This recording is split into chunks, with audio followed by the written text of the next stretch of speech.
bahwa ternyata ada yang dibawa keluar, tapi ternyata dia juga malah bisa. Nah kemarin itu nggak sengaja ada linknya tuh ketahuan sama temen dulu sekantor, sekarang tidak ada pemandian. Dulu dia cancer, tapi dia udah sembuh. Terus, wah Kang mantep ya gitu. Terus sebelum beneran nih, lu mau nggak menginspirasi orang? Karena dia cancer, boleh. Apa katanya buat menyemangati orang. Ya kita ada nilai ibadah di sekarang. Amin. Selain nungguin AdSense harus jalan kan.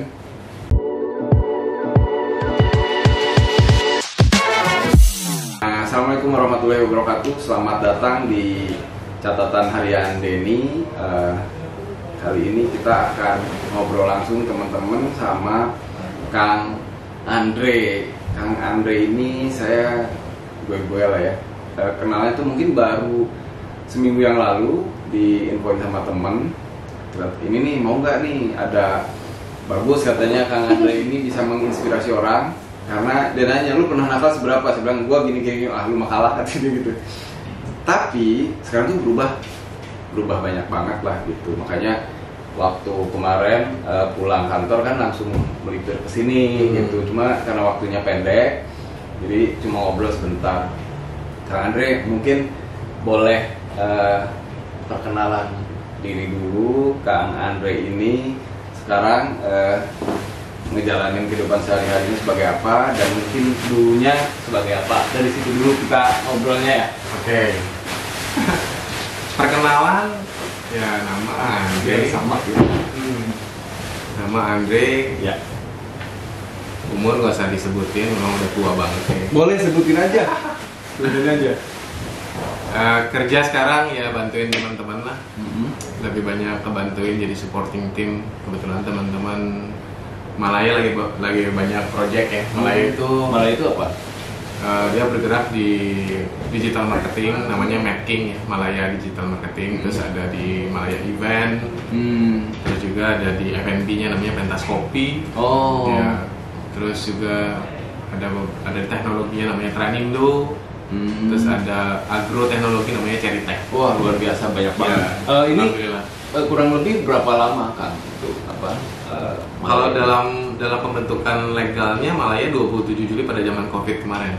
Oh baru berarti ya? Baru. Tapi kalau untuk progres dari pembentukan beberapa dari unit bisnisnya udah sekitar 2 tahun yang lalu. Oh awalnya apa?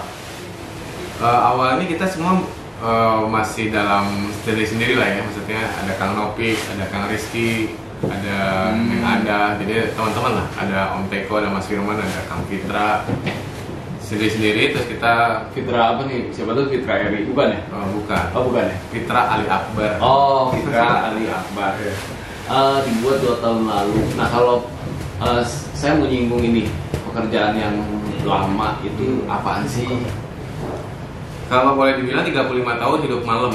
Dari satu klub ke klub yang lain. Beda saya ronda tadinya. Klub pertama kali di Bandung. Oke. Itu zaman SMA kan lagi sulit-sulitnya ya, karena memang tinggal sendiri. Jadi cari uang sekolah sendiri gitu. Oh, startnya dari situ. Oke. Terus ada tawaran untuk kerja di Laut Cina Utara namanya sebagai asisten. Laut Cina Utara ini di Bandung. Oh di Bandung, oke. Ya, di Bandung asisten cook. Tugasnya motongin bawang. Oke, tugasnya nangis berarti. Iya. Nah di atasnya itu ada diskotik. Oke. Ya, namanya Planet 2000. Mulai seru nih. Iya, di Sudirman di Bandung. Nah selesai kerja, bantuin di dapur, terus saya ditawarin gimana kalau misalnya bantuin cuci gelas anak-anak bartender di atas nih, Oke. gede banget itu, dan tamunya sekitar hampir 1.200 orang lah di diskotiknya. Lumayan besar ya di Bandung. Nah akhirnya saya bantuin. Nah dari situ saya mulai mengenal bagaimana caranya bikin minuman. Bartender dong? Bartender. Tapi saya tukang cuci gelasnya gitu. Bartender bikin minuman, saya ngeliatin. Oke. Nah satu hari setan lewat nih. Si bartendernya berhalangan hadir. Saya mau nanya. Terus bartendernya perlahan hadir, terus head bartendernya bilang, Dre, lu bisa bantuin nggak? Oh ya, gue coba aja dah, Kang. Cobain.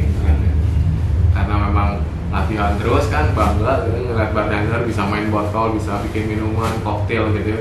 Wah, pokoknya mah ya cobain lah. Pas cobain, si head bartendernya lihat, kok lu bisa katanya gitu. Iya, kemarin diajarin sama bartendernya. Okay. Nah, setelah itu sering dipanggil tuh. Dipanggil. Udah lu nggak usah jadi bar helper, tapi udah langsung jadi acting bartender aja. Di situ gitu. juga. Di situ juga. Oh. Nah, akhirnya dari tukang potong bawang, wah kayaknya lebih gede yang di atas nih gitu. Oh, jauh sih Ya, pasti ya. pindah lah. Ah.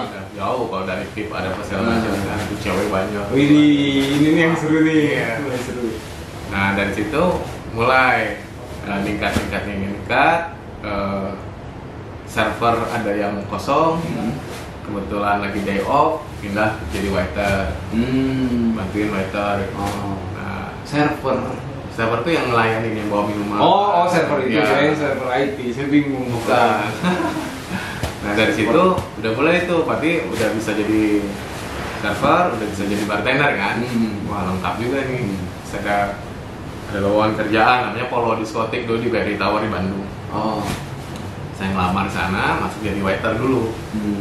Masuk jadi waiter, tapi karena memang udah bisa bartender, jadi saya tahu bisa ngitung posting minuman, bisa inventory gitu. Oh, tapi kan mau nanya dong, itu kalau kita jadi bartender gitu, setiap hari harus minum dong, atau minimal nyicipin lah. Ya kalau dibilang di kamar kosan ada kulkas, berarti isinya minuman lah ya. semua, iya. Oh. Tinggal bikin minuman aja gitu.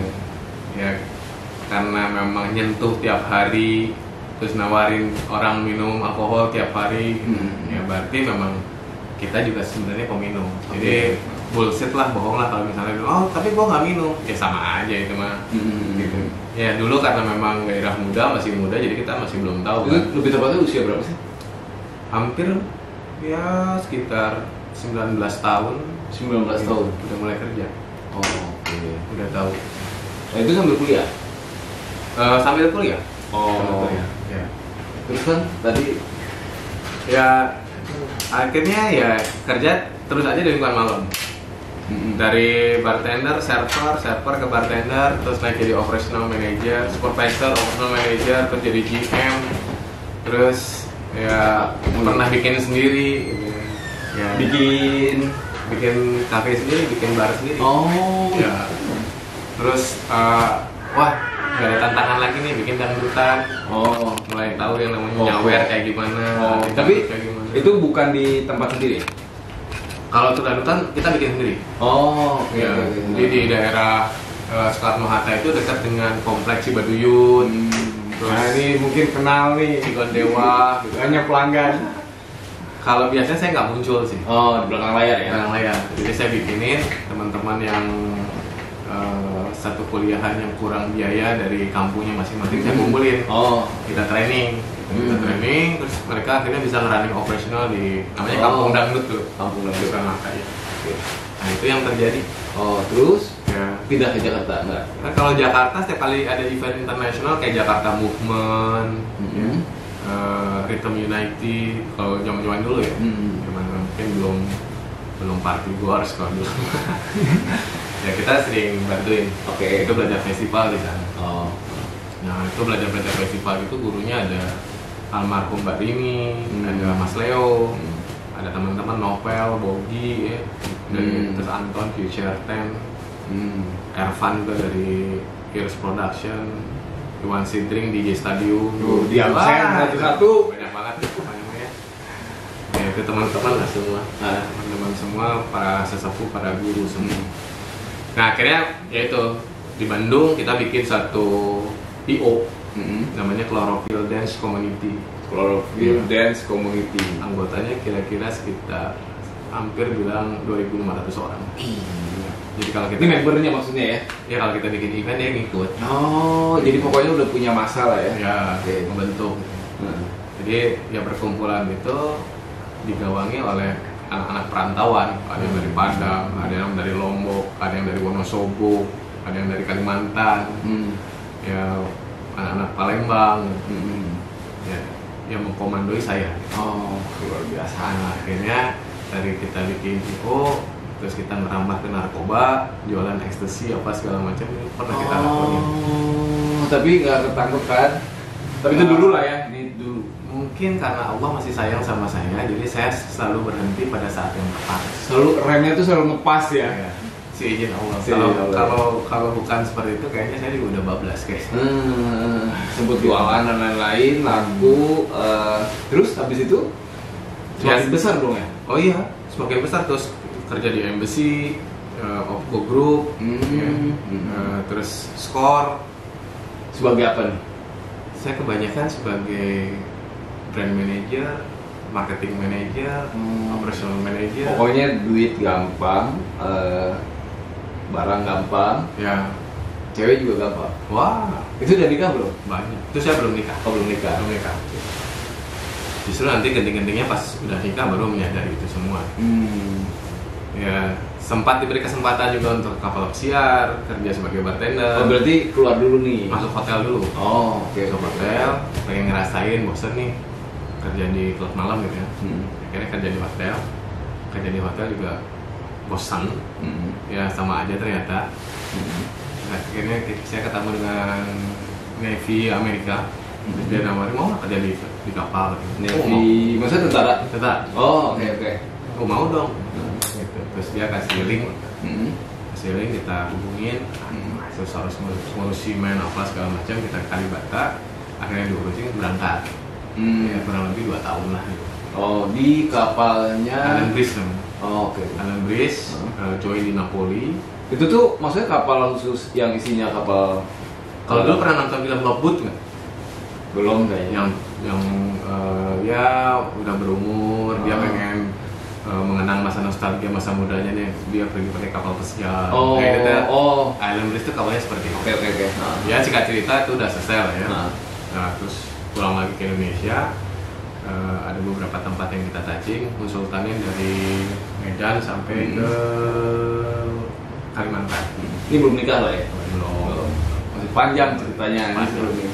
Terus? Gitu. Ya akhirnya cukup bekal bikin tempat sendiri di Bali. Bikin tempat di Bali, di daerah Peti Tengah. Kita punya kafe sendiri, yang lumayan lah ya. Ada teman-teman dari beberapa perusahaan besar yang percaya naruh uang. Saya bikin, ya sempat sangat head on di Bali. Ya kalau teman-teman lihat, wah si Andre, kayaknya pasti. Ya setelah di Bali, apa yang dijual di sana tuh apa aja? Oh ya alkohol. Alkohol kan kalau kafe sekarang tuh kebanyakan kan isinya kopi dan lain-lain ya. Jadi kalau yang Kang Andre, kalau kopi dulu belum semarak. Iya dulu belum kan. Berarti isinya pokoknya obat. Minuman. Terus pasti obat juga lah ya di. Kalau di Bali nggak? Oh Bali nggak. Oke. Kalau di Bali kita memang beli karena kita udah kaya. Sombong. Terus? Dan kita udah tahu harganya berapa kan. Oke. Jadi malah Bali tuh kayak kita yang nggak. Konsumen ya. Gua nggak mau ngedarin. Terus? Ya. Tapi cewek nggak? Cewek, wah banyak lah. Tapi maksudnya mau yang bangsa mana? Tapi maksudnya nggak dijual kan? Jadi cuma minuman keras di kafe itu yang dibikin sama Kang Andre itu. Iya, kita cuma jual makanan sama minuman dan juga DJ lah. Minuman dan DJ.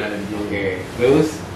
Ya kalau namanya Bali memang anak-anak muda kebanyakan tuh senang ada di Bali gitu karena memang dipertontonkan banyak yang mereka senengin gitu. Dari ujung kaki sampai ujung rambut kan bisa di. Makanya istri gua ngajak ke Bali, gua sampai sekarang nggak pernah kabar. Bahaya juga. Bahaya. Terus? Ya namanya Bali. Tapi sempat di Bali ya ada beberapa kendala lah. Ada beberapa kendala, kafenya nggak berjalan dengan baik. Terus kita ada beberapa yang juga mungkin karena uang setan dimakan setan. Jadi ada beberapa kendala lah. Jadi kita harus survive di sana. Ada nilai utang yang harus kita beresin. Sempat diancam oleh beberapa dari teman-teman di Bali yang dulu punya ormas yang cukup berat. Oh, dan dia invest uangnya ke Bali, akhirnya dikejar gitu lah ya. Oh nggak, tinggalnya nggak invest. Jadi maksudnya teman-teman mempercayakan profit or loss juga. Memang udah sesuai sama inilah ya yang disampaikan di awal akad. Memang pahit banget lah. Kalau dulu kan kita nggak kenal akad kan, masih belum tahu tuh apa tuh akad, apa segala macam gitu. Nah setelah kita dapat beberapa masalah dengan adanya penipuan dari supplier nggak dibayarkan, kontrak venue nggak dibayarkan.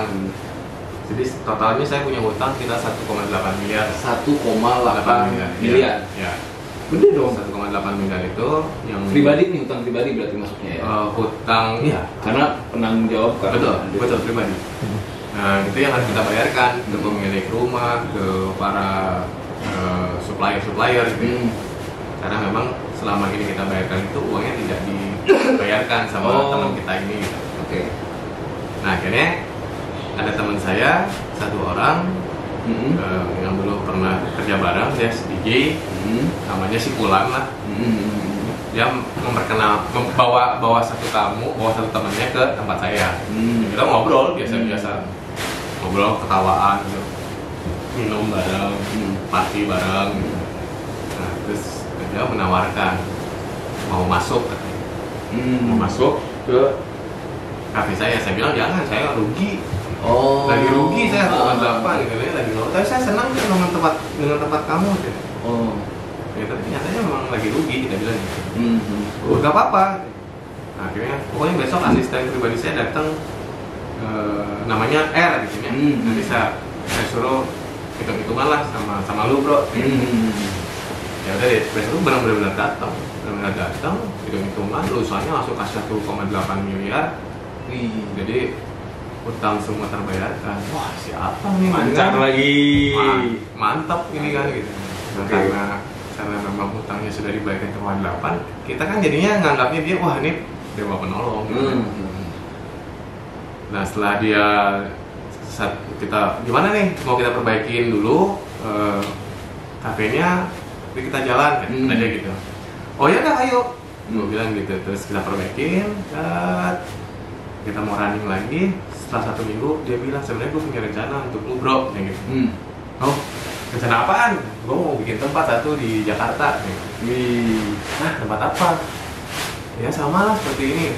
Padahal dulu kan gue udah ngerem deh ya, dari klub, maksudnya ke kafe kan. Dan memang di Twist ada DJ, ada makanan, apa semacam. Iya, gak mirip banget. Ya, nggak kayak dikit lah. Nah, terus dia ngatur meeting di Jakarta. Nanti lu datang aja ke Jakarta. Ya udah, gue datang ke Jakarta. Ternyata ya mungkin teman-teman pada tahu lah tempat yang paling heboh di Jakarta apa sih gitu kan ya, yang prostitusi dan apa segala macam pasti terkenal ya. Ternyata dia memang salah satu pemilik dari tempat itu. Terus akhirnya buka di Jakarta. Iya. Namanya paling besar. Siapa tuh sekarang buka? Masih sekarang? Ya, pokoknya klub paling terbesar di Jakarta, di kota lah. Yang kapasitasnya mungkin sekitar hampir 2.000 orang lah, 2.500. Itu awalnya Kang Andra yang bikin? Iya, dari scratch. Sampai sekarang? Iya. Masih ngalir nih. terus. Ya, kalau dibilang bikin sendiri, ya bareng-bareng mungkin ya. juga. Ya. Kalau dibilang bareng-bareng, karena yang punya uangnya bukan saya, ya pasti bareng-bareng. Ya, founder lah ya. Ya, jadi memang saya totally bekerja aja. Gitu, bekerja karena setelah dibantu ya saya harus membantu gitu. Ya saya kerja, ya itu dari tahun berapa tuh? Itu 2014 kayaknya. 2014 sampai 2013, 2014 lah. 2000. Saya berhenti 2016. 2015 dan sekarang itu kafe itu klub masih. Nah, gimana seru-serunya? Kan ini berarti kan kalau boleh dibilang komandannya lah ya. Ya kan, komandannya ya. Apa berarti bawahannya udah mulai banyak. Terus juga kalau biasanya tuh DJ dan lain-lain berarti permitnya lewat approve atau enggak buat kita yang ngaturin. Kalau DJ kita yang ngaturin. Ada yang seru nggak nih per dunia malaman kayak gini? Wah, kalau ngeliatin dunia malam nanti ya para ini yang ngelihat pengennya ke dunia malam. Kan ya kalau seru sih seru ya. Cuman kalau pertentangan batinnya adalah pada saat kita menikah, gue menikah. Itu udah di Jakarta nih, Jakarta. Okay. Jakarta menikah, punya anak.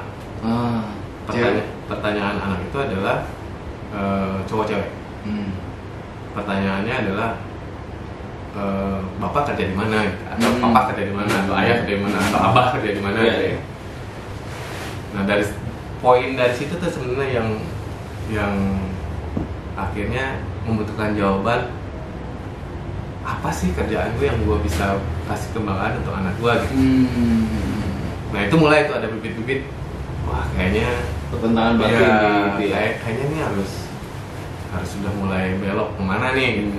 Tapi istri sih tahu lah ya. Tahu harus kerja apalagi nih gitu. Nah dari momen itu mungkin baru sinyal ya.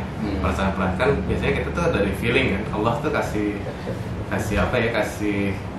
kita sinyal secara nggak langsung, terus kita ada rasa yang gimana gitu, kepikiran mulai bisa ya, berarti ya, apa ya kayak gitu lah ya. Nah biasanya kan kalau si tempat ini kalau kita bikin acara sebutin aja tempatnya Kolosium. Nah jadi kalau kita bikin konsep apa sekarang itu yang bikin konsepnya saya. Jadi semua annual event, program dari Insane, Make It Happen, apalagi, banyak banget lah, namanya banyaknya jadi lupa ya. Berarti pokoknya kalau urusan duit sih sebetulnya nggak ada masalah ya. Nggak ada masalah sama sekali. Jadi nggak ada masalah. Nah terus kalau kan itu nggak terlepas, dunia malam itu pasti nggak terlepas sama urusan Hawa kan, urusan cewek kan. Wah ini highlightnya Hawa terus. Iya. Nggak, karena gue pengen tahu kan dari tadi nih ngeles kan. Sebenarnya nggak ngeles kalau udah. Bukan ya? Udah kasih tahu tadi bahwa ini adalah satu tempat yang dimana semua orang berkumpul hanya untuk syahwat.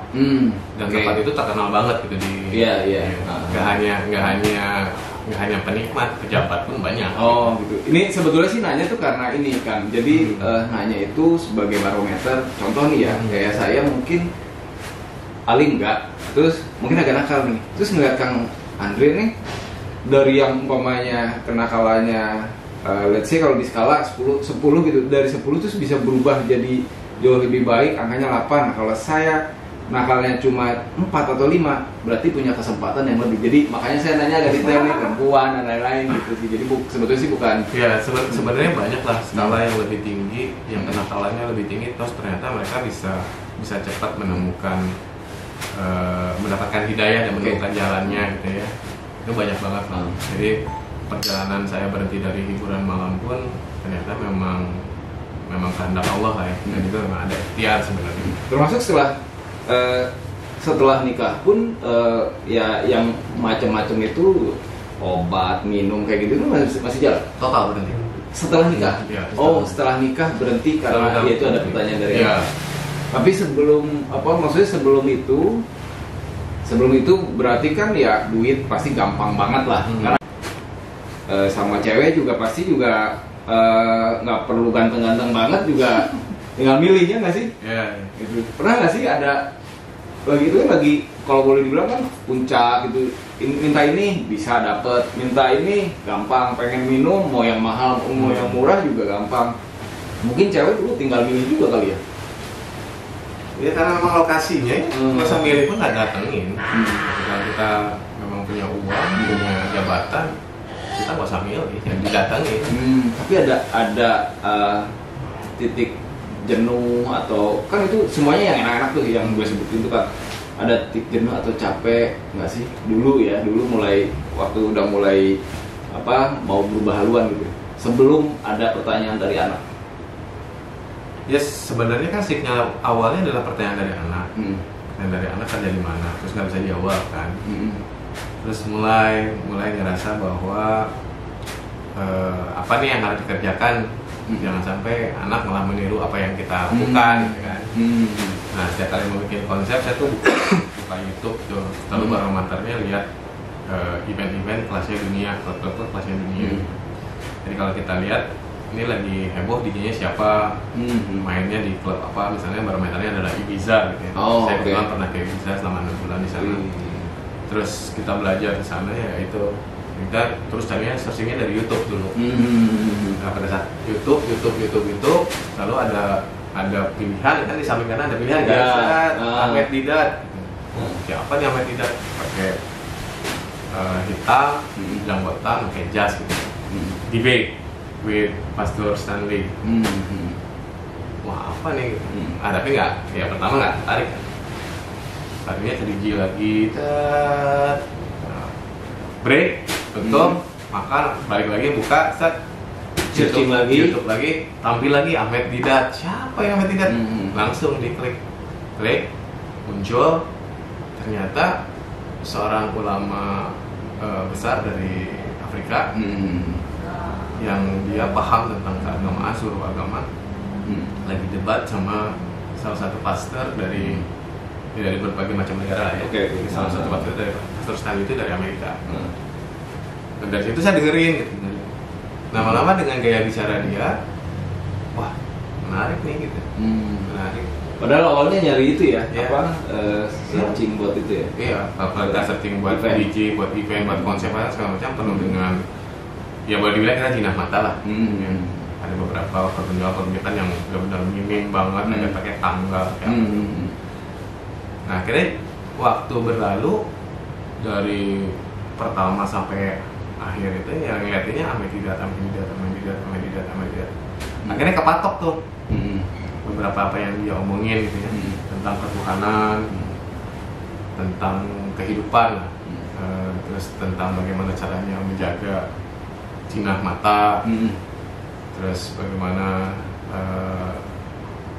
manusia dihukum nanti di akhirat, dikumpulin terus ditanya apa segala macam. Nah itu akhirnya jadi pembelajaran. Itu selama buka YouTube selama beberapa hari atau beberapa bulan gitu atau gimana? Itu random sih ya. Pokoknya itu jalan aja terus ya. Sambil yang kiri tetap jalanin, sambil ini juga kan sambil nyari. Pada saat lagi perjalannya ngeliatin YouTube itu, biasanya kan kalau kita tuh rame-rame itu jam 12:30 sampai jam 3 kan, itu peak time untuk hiburan malam. Apalagi di weekend. Nah saya tuh selalu dikasih kantuk yang sangat dahsyat. Di jam-jam harusnya saya lebih aktif. Dulu memang aktif banget kan. Dikasih kantuk yang dahsyat, akhirnya saya selalu balik ke kantor. Sampai di kantor saya harus bisa melawan kantuk gitu. Karena kalau misalnya anak-anak buah ada masalah apa gitu, saya harus bisa merespon cepat. Nah waktu itu saya habisin lagi untuk nonton YouTube Ahmed Didat lagi. Jadi memang ya kalau penyadaran itu apapun jalannya, jalurnya pokoknya lewat mana aja ya. Nah sejak bulan puasa 2015 saya mulai ngegalang anak-anak untuk kita tutup saya lebih cepat. Jadi jam 3:30 itu udah tutup. Harusnya tutupnya jam 5 kan. Jadi sebelum sholat subuh tutup, terus kita cari masjid. Datangnya masjid satu di Jakarta gitu.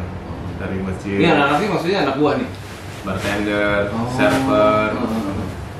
Jadi mana yang doyan sholat, saya lihat di musola, ini kita gini yuk kunjungan yuk ke masjid. Akhirnya kita ya itu dari masjid pakai motor semua. Nah dari situ mulai menyampaikan informasi-informasi yang dapat dari Ahmed Didat, yang dapat dari beberapa alim ulama di Indonesia gitu, yang kita lihat dari itu, mulai diskusi. Gitu. Saya sama satu orang bar manajer saya, inisialnya A. Akhirnya kita banyak ngobrol tentang tobat. Wah yang kita jalani kayaknya salah nih, apa segala macam gitu. Dan mungkin ada pertanyaan yang selalu ngeganggu hati kali ya, tujuan hidup itu sebetulnya apa? Itu ada pertanyaan itu nggak sih kan? Ya kalau atau di fase apa punya pertanyaan kayak gitu? Pada saat kita melihat anak kita, ya, itu akan hadir dengan sendirinya sih. Pertanyaannya adalah apakah usia kita akan cukup untuk melihat anak kita nanti dewasa? Terus apa yang kita kerjakan? Terus apa yang kita berikan kepada anak dan istri kita? Apakah uangnya halal atau tidak gitu? Jadi itu banyak berkecamuk sih. Jadi udah lewat 2015, masuk ke 2016 puasa saya memutuskan untuk berhenti. Tahun berapa? 2016 itu kalau boleh dibilang mungkin titik nolnya ya, titik perubahannya ya. Iya, jadi pada saat besoknya mau bulan puasa tahun 2016 itu saya pulang dari kantor, ada yang mendorong saya untuk mempertanyakan apakah saya harus ke apartemen dan besoknya kerja lagi atau saya harus ke Bandung bertemu anak istri dan jangan bekerja lagi tempat seperti itu. Oh, terus Akhirnya ya harusnya mungkin belok ya, cuman beloknya jadi lupa, jadi lurus aja. Bandung. Oh, Bandung. Kalau saya Bandung ganti baju balik lagi. Terus Bandung terus saya nggak balik lagi. Oh,